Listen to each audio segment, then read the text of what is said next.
Hey there, America. Good evening, everyone. America. Hi there, all the rest of the world. Welcome to our humble abode. There's our humble abode, where we are live streaming to you about our little take on what's going on in America at the moment. Because, as I said to my massage therapist today, why aren't you watching it? It's like the best soap opera you've ever seen with a horror story added to it, because it could bring around the end of the world. So what are you trying to say? Are you somewhat disengaged with the actual real world impact of what's going on over there? No, that's why I said it's a horror story, but it could end with the end of the But world. you do find it quite entertaining. Not entertaining. I find it quite... yes, I do find it entertaining, but I find it entertaining because of the challenge of it. Well, because every time that I'm left with no more words, I try and find more words. But you just said something on your Instagram Live, which I thought was quite an interesting thing to start with, which is lots of people say they're not fully informed or they're not up to speed. And to be brutally honest with you, I'm even noticing many YouTube channels, news gathering outlets are struggling to keep up to speed with it. It changes so fast. There's no way, shape or form that one can pretend to be across everything. But it's, no, God, no. But it's interesting, isn't it? Because we listen regularly to... well, I do more reading. You do that. We listen regularly to the US, the Catty K and Scaramucci. What's it called? Podcast. Scaramucci. Rest is Politics US. Rest is Politics US. And Catty K, who's English, was saying to Anthony Scaramucci, American, the other day, she said, you know, it's interesting. She said, because she flies around all the time, you know, and she's been in Europe a lot. She goes, the Europeans and the Brits are so much more engaged in it than a lot of Americans. The vast majority of Americans are vaguely interested. They're not. What you've got to remember is only 30% of America voted. Yeah. So you've got 70% of America just aren't even interested. And they haven't got a clue, actually, of what's going on. Yeah. So, yeah. I think a couple of good things are happening. Elon Musk is fading into the background. He's accepted that Tesla has had a 71% dip in its profits. Just interestingly on that statistic, though, 71% dip in profits. It's still made something like 230 billion or something ridiculous. He's all right. It's not a big catastrophic. 230. It was down 71%. How many of these cars are they selling? Not a lot. They're horrible cars. But the point I'm trying to make is they're still in profit. So yes, the value of Tesla has halved. It's halved since the election. So he's literally licking his wounds. For sure. How do you know? Have you seen him? Well, he's licking something. Let's have a little play with how we think he might lick his wounds. Oh,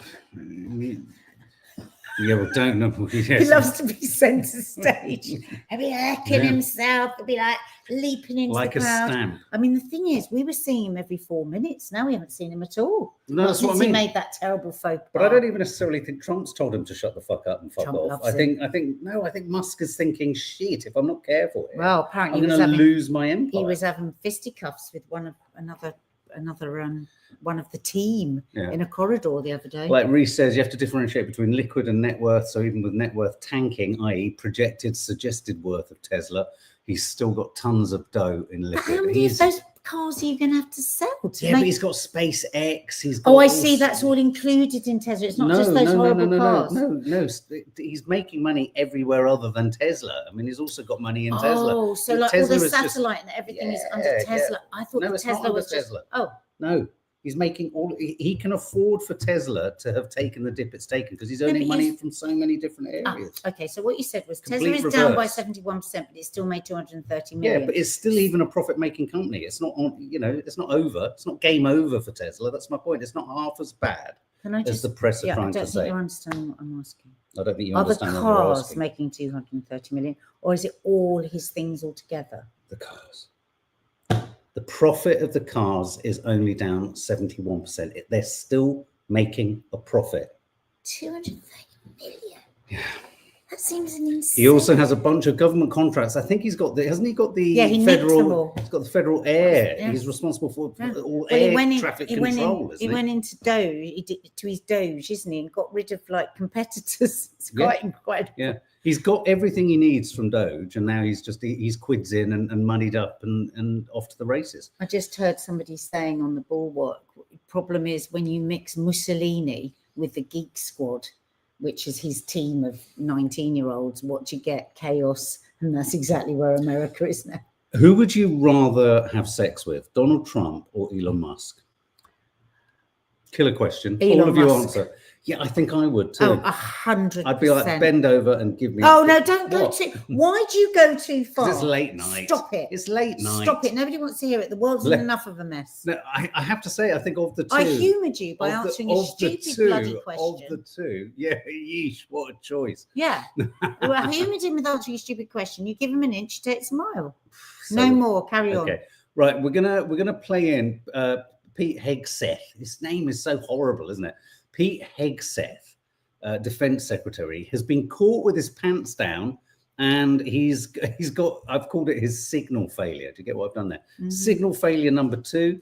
This time he sent, or in this instance, he sent all of the messages to his wife, to friends, to his lawyer, to his brother, to basically all of the guys who play football with his kids on a Sunday. And he's still saying this was not secure information. So that alone is enough. If you don't think that should be secure. I think in the spirit of fairness, we should let old Pete Hegseth speak for himself. He's quite a colourful character. Is this at the Easter place? This is at the Easter egg race. What I would like you to do, yes, though it might make you feel a little sad, is look at his children behind him, because those are children that have seen this man pissed and ranting and raving before. In my opinion, they're like, that's my dad. That's dark. In my opinion. I think they're children who are fully across the fact that they themselves also received the signal chat.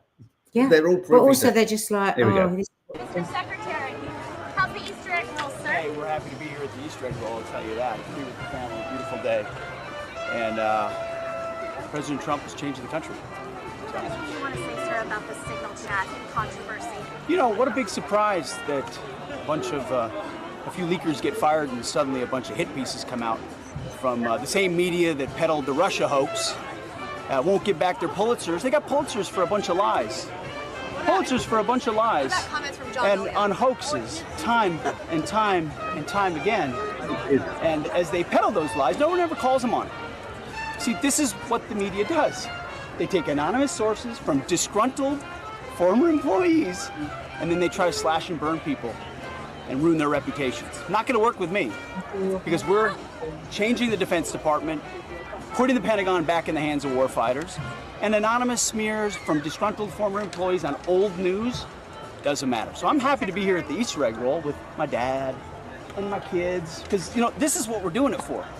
These kids right here. This is why we're fighting the fake news media. This is why we're fighting slash and burn Democrats. This is why we're fighting hoaxsters. This group, no, this group right here, full of hoaxsters that peddle anonymous sources from leakers with access to grind, and then you put it all together as if it's some news story. Well, you know exactly what it is. So I'm really proud of what we're doing for the president, fighting hard across the board, and I'm going to go roll some Easter eggs with my kids. Thank you very much. And the Bulwark have done a great mashup I've seen it. It's very of good, all isn't it? his excuses. And what he does is, and Americans that are here, for sure you will know this, he constantly says the president, the Trump, what he's had to face with the press is just, he's aligning himself all the time. He's using the same brainwashing language. They lilt in and out of it. They use exactly the same lines. It is cultish. I thought the children looked remarkably like kids, and this is no disrespect to those kids, but they looked remarkably like the kids of a sort of, I don't know, Hills Have Eyes family at a fence behind him, sort of looking over, going, "What the hell's going on?" In our out there, opinion, Daddy? they may not even be his They kids. may not even be his kids. He said, "I'm doing it here for the kids." But the thing is, he's so aggressive. He's so cheeky. He frightens me, and I'm watching him through a screen. Reese, he is like he's straight out of and the way he Anchorman. goes, yeah. Yeah. Well, there is Oh. chatter, Judy. You're absolutely right. There is chatter out there that they're looking for his replacement, but everyone in the White House is saying absolutely not. They're absolutely not. And in fact, I can't wait for Catherine Leverett to get a little Caroline bit Leavitt of what she needs then, because she comes out Here she with is. a face of such brazen deceit. Have you seen Caroline Leavitt it's- getting ready for her press briefings? She's just, Have you seen the yeah, footage? she prays. She breathes in a group and she prays like she's about to go out and do some basketball. You'd think if she prayed, she was interested in truth. Who leaked against their boss to news agencies in this room. And it's been clear since day one from this administration that we are not going to tolerate individuals who leak to the mainstream media, particularly when it comes to sensitive information. And the Secretary of Defense is doing a tremendous job. And he is bringing monumental change to the Pentagon. And there's a lot of people in this city who reject monumental change. And I think, frankly, that's why we've seen a smear campaign against the Secretary of Defense since the moment that President Trump announced his nomination before the United States Senate. Let me reiterate, the president stands strongly behind Secretary Hegseth in the change that he is bringing to the Pentagon, and the results that he's achieved thus far speak for themselves. She is Judy brazen. Judy says that we call her KK Caroline. She is despicable. She is despicable. She's so damn rude. Did anyone see the clip the other day when she had the press there and she said, "Any more questions?" And all these people put up hands. She went, "Great, no more questions," and no more questions. She's like this Barbie doll. She's something like 27, isn't she? She's very young. And she had a baby last year. Did she? She's very young. She's very. I mean, imagine what she was like as a toddler. Can we just note that all his disciples, yes, her leaders of the cult, all use his very short formed vocab. Yes. Tremendous. Monumental. Wonderful. Monumental. He learned a new word. Oh God, what was his new word? He didn't say it correctly though, did he? No. What's the word? It's like heinous, but it's not heinous. Right. Anyway, somebody will say, no, it's not heinous, but there's some word that he uses. There's an image of Melania with the Easter Bunny. Well, Melania, don't talk to me about Melania. Why? How? Anyone? I mean, what's your This is price? the chap. How can you stay? This chap here is the chap that they say has basically done the report in Politico, hasn't he? What's his name? John Ulliott. John Ulliott. This is the guy who was fired, and this is the guy that they believe has done the sort of whistleblowing, or But the ridiculous thing is, Mark, they're trying, the way they talk, it's like they inherited this staff, right? This is not. This is their team. No. Who they brought in, yeah. Right? And not only that, great friends for years. And now Hegseth is saying, making out like there's somebody that he employed a couple of weeks ago, and now he's had to sack him. But it's worse than that. There's even talk at the Pentagon of them using lie detectors. They're going to bring out the polygraphs. They're going to bring out polygraph testing, not to test security personnel to see if the country's safety is compromised. Has it been in any way compromised? Or whether even Donald Trump's safety has been compromised. They're bringing in the polygraph tests. They're talking about it to find out who's spilt the details to the press. Because they never let anything go. Because it's like the way, he's gone for CBS because of the wrong clip was shown of Kamala, but Kamala didn't win. You're like the sorest winners on the planet. So they are so small-minded. They are so vengeful that almost scares me more than anything else, because there is absolutely no big picture. No. It's all the detail that directly affects them. You're looking at an image here of Hegseth and his wife. His wife is the one who was on the receiving end of his signal. Is that his brother? Signal messages. No, this is the chat. Apparently there's a lot worse to come. So the Pentagon is in meltdown. The Pentagon is in literal meltdown. And at the moment, do you think he'll stay? Do you think he'll go? What's your theory? Trump famously absolutely despises feeling he's being forced to make a decision. So probably not. Yeah. No, I agree. In other news, JD Vance, who thinks, and I just want to throw this, I want to lurch to the right here, who thinks JD Vance killed the Pope? It's a serious question. Well, you can't ask. You can ask this question. You can.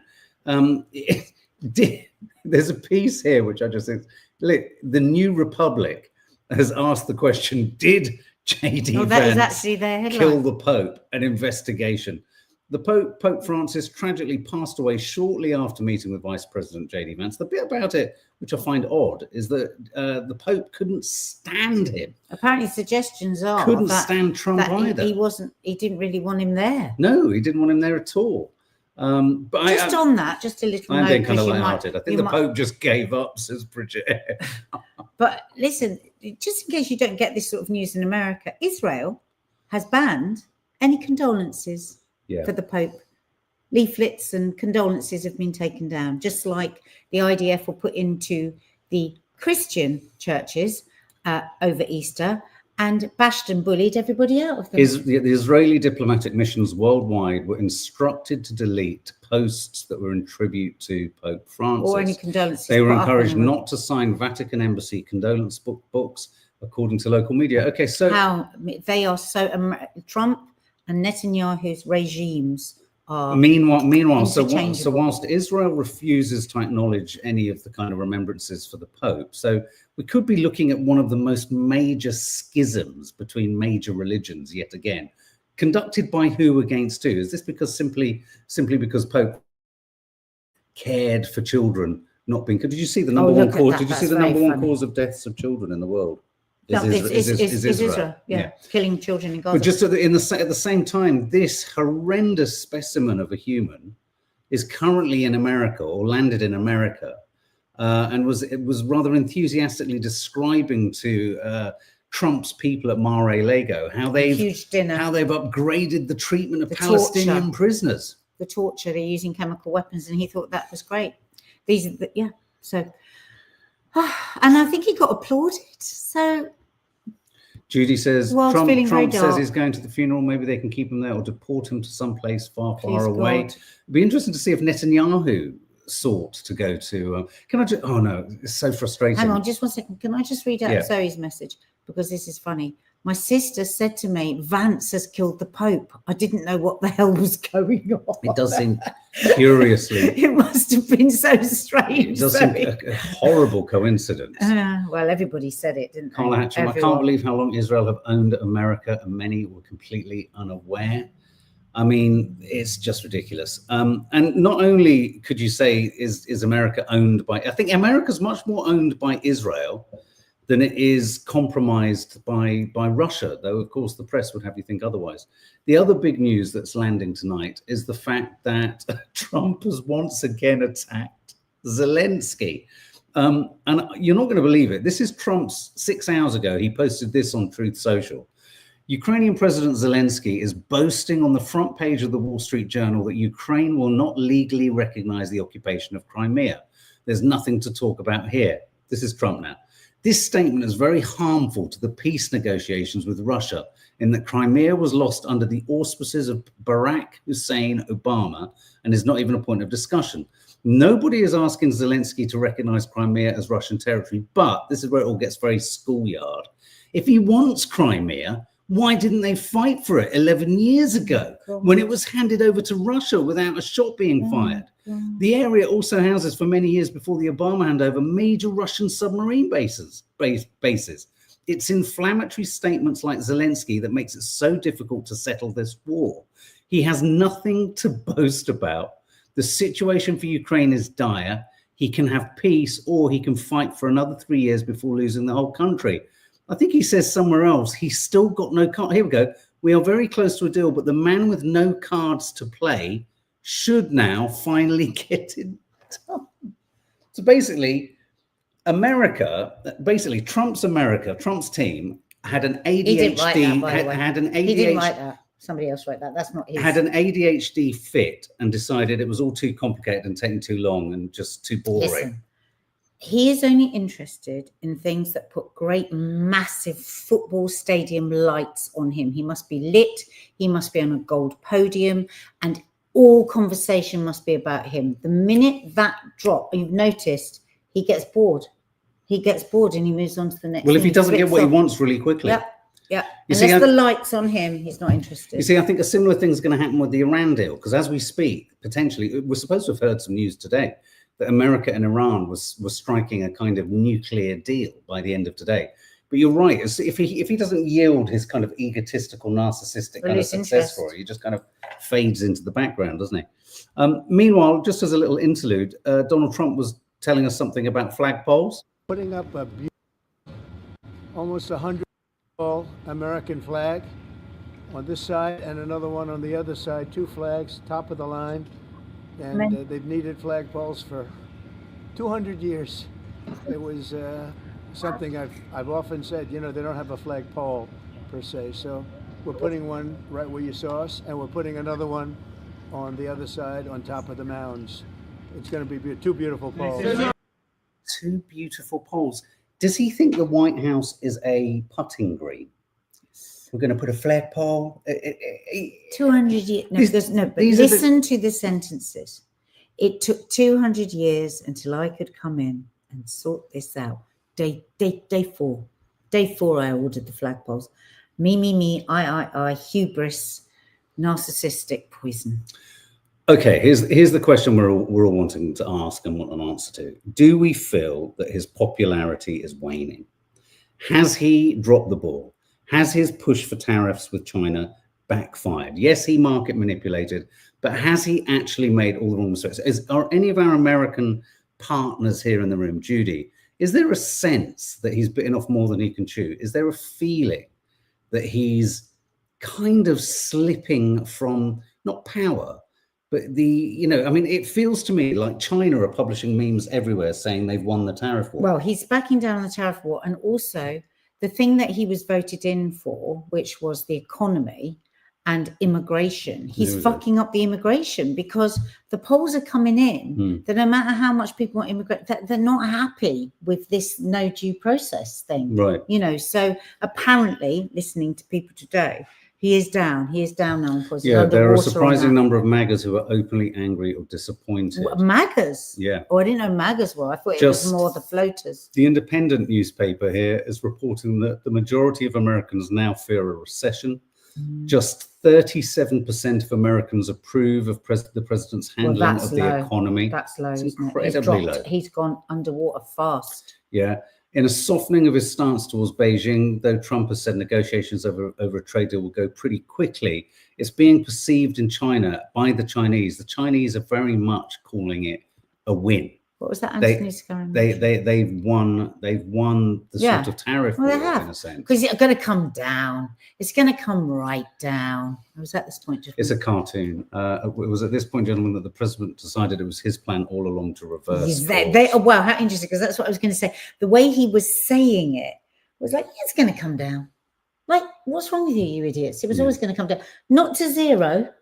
That's what he actually said. Not to zero. It's going to come right down. Look, just back referencing. But the problem is that still causes unrest, because we know that he could change his mind and put it back up. So apparently it's not going to stabilise the. I think so those in the know that say. I've got a funny feeling the really quite arbitrary clip of him discussing flagpoles at the White House could end up becoming something that we all turn back to on a number of occasions, because the Independent's also reporting here. President Trump was spotted exiting the White House just now. Just shouted to reporters that he was there to determine where new flagpoles should go. Keen-eyed White House observers noted that there is already a large flag on top of the building. Oh my God! So hang on. Whenever I think of the White House, I think of a great big flag. Have we just actually watched the witterings of a very old, senile man who's lost the? I mean, I guess at some point, just a lever will go in his head and his brain will fizz or something. What's that Nora saying? Apparently, CEO of Walmart and another big chain. Yeah, pulled Trump aside and said, sort the Chinese tariffs out. Really? Or the supermarket. What I can't believe is that he didn't imagine that would happen. Darling, why do you keep expecting him to be able to imagine? Well, yeah, but you get really frustrated with the rest of politics US, with Kathy, whatever her name is, and Scaramucci. They always say he's not stupid. And all I ever hear from you in the kitchen is screaming, he's fucking stupid. Why do you keep saying he's not stupid? I can't believe he's so stupid that he didn't think this would happen. He's cunning, like a fox, right? But he's stupid. He's ignorant to a hell of a lot of things, Mark. I mean, I don't know much, but most of what he says, I think, oh my God, are you really saying that? That's so dumb. I just can't believe he didn't realize that pushing the tariffs up, he would. Listen, it was going to be he a case has- of who blinks first. It was going to be a game of chicken, wasn't it? He has ruined business after business after business. He managed to con a large portion of American society that he was a great businessman because he was in a show on TV. But it's like, as Tim says on the Bulwark, he says he managed to bankrupt a casino. Nobody does that. I don't know why he says. I don't know really what it means when he says that. I would have thought it's quite easy to bankrupt a casino. But anyway, every one of his businesses has failed. No, because most casinos. Yeah, no, I know exactly what it means. It's very hard. Most people lose money in casinos. No, I know. But... So, yeah, but when most people lose money in casinos, who makes the money? Well, he had a terrible thing. He had a terrible thing happen with his casino. Well, anyway, it's a really good story. You should look that up. I wonder whether this is the headline that we should all be most worried about. You've been talking about it the last couple of days. Trump doubling down, saying undocumented immigrants shouldn't get trials before deportation. And the reason for this is he said, we haven't got time to have trials. Yeah. There's too many of them. Well, oh my God. Are you going to possibly load them onto trains and onto boats and just put them somewhere else? Here he is in the White House. We're getting them out, and I hope we get cooperation from the courts because, you know, we have thousands of people that are ready to go out, and you can't have a trial for all of these people. It wasn't meant, the system wasn't meant, and we don't think there's anything that says that, look, we are getting some very bad people, killers, murderers, drug dealers, really bad people. We're getting them out, and a judge can't say, no, you have to have a trial. The trial's going to take 2 years, and no, we're going to have a very dangerous country if we're not allowed to do what we're entitled to do. But baked into what he's saying there is the reason you can't do it. He says the system can't cope with 2-year trials because the system isn't meant to cope with you expelling undocumented migrants. It's just, I think we're at a tipping point at 100 days in where I think he's either going to go hell for leather and cause civil war. I don't necessarily think he can do it. If he's lost enough of MAGA, the army aren't going to support him, are they? Well, the thing is, he's got rid of absolute A-star generals. He sacked them. So, you know, it's like they were saying... He'll put Hegseths in there. They were saying, you know, the Constitution... Well, he's rebuilding. He's rebuilding the whole army, isn't he? That twerp from a weekend... So let me suggest this. Is this what you think? Hegseth, this is all red meat, the Hegseth signal things, so that they can flush out. Maybe this is what they're doing. They're doing it on purpose to flush out the people in there that are releasing the story to the press. Because it's pretty obvious that you don't share this informational signal. What if that was a purposeful red meat operation by Hegseth and Trump? They're seeking to clear out people in the Pentagon so they can then replace them. But these are the people that they took in. These are their people. But they need even more. Because this is their people. Right. This is their people. This is their chosen people, buddies for years. What happens then next? What do you think happens next? How does he cause this revolution that everyone said Project 2025 was going to be about? Well, I still think he can do the invasion. He could probably turn around and say, I'm sorry, we've got to ignore the courts because we have an invasion, so I'm putting military rule. That's what, right from day one, has been the fear, isn't it? Because at the moment, if I'm really honest, if I look at the news, I feel he's losing. He's not winning in any category. He's not winning with Israel. He's not winning with Gaza. He's not winning with Russia and Ukraine. He's not winning with tariff wars. He's not winning with anything apart from perhaps the wall and more people not coming in and successfully expelling undocumented migrants illegally. But I don't actually see where he's building a lather of support for this other bigger mission. I think we could be at the point where we can stop affording to worry about the mission, you know, the conspiracy theory idea that he's about to destroy and bring civil war to America. I don't think it could happen. It doesn't feel like it could happen. I just would not align myself to anything because I think we just don't know. I just don't feel, I suppose what I'm trying to say is I don't feel he has there isn't the momentum behind him at the moment that there was at the beginning. He might have had that momentum at the beginning. And I know a lot of experts have been opining on the idea that, you know, it would be 6 months in the run up to the midterms that he would start to let civil unrest kick in. I know a number of you guys have said it would be in the summer that the heat kicks in, but I just feel he's losing, hand over fist, he's losing the will of even those who were supporting him. And if I don't think so. Not yet. Do you not think? Yet. No, he's not there Okay. yet. There's still loads of MAGAs. Yeah, and all those that are totally uninformed on what's actually going on. Don't forget that. Yeah, most of America apparently do not know what's going on. No, that's comforting for my ears, Carla. Well, I'm pleased I'm pleased me in London's comforted you over there in the States, because it doesn't. All I mean is, I genuinely think I even feel there's a lack of momentum in the stories coming out. He started at a lick. He was changing everything, executive orders everywhere. It's a bit of a dribble of nothing at the moment. No, I think I pray that in the end, the due process will sort this out. I pray as more Americans start to speak up and speak against, because this is going to be about the people picking up. It is, at the end of the day, it's going to be, and if enough, they've been having these marches, and and they were saying the other day, be really careful on these marches, because what he could easily do is put agitators into the marches so he can get the army out. That's another really fractious This is the stuff they used to do in East Berlin. Yeah. And Reese Roberts, we live in uncertain times, so can't explicitly rule anything out. Yeah, but I think that sorry, I forgot what I was going to say. No, I agree. I think maybe our mass protests are possibly affecting them. I don't know. So the people power is what will do it, because then Republicans and big business will step up. Where is big business? Why aren't they talking? Because it's going to be all those small businesses that close shop. Yeah. And that's going to massively affect the economy. So when that starts to happen, then I think there will be a shift. And at the moment, the courts are turning him down left, right and centre. I mean, he might say, we can't do it, it's 2 years, but he has been ruled that you have to give them 21 days notice. No, but that's why I think in a weird way, this is the headline of the moment. Forget Ukraine, unbelievably. That's totally the headline. The headline of the moment is him insisting. Because if he goes against this, then that is the real breakdown of law, because he's gone against it's not the Supreme Court, is it? It is a Supreme Court. It was a very brief finding. Charlene Evans says, but that's not a good thing. I think I agree with what you're saying here, Charlene. His toys will definitely be thrown out this pram for this. Feels like it's edgy, and he's not done yet. You're right. Where we need to be most worried with Trump is where, as you rightly say, he's not gaining the kind of adoration that he wants.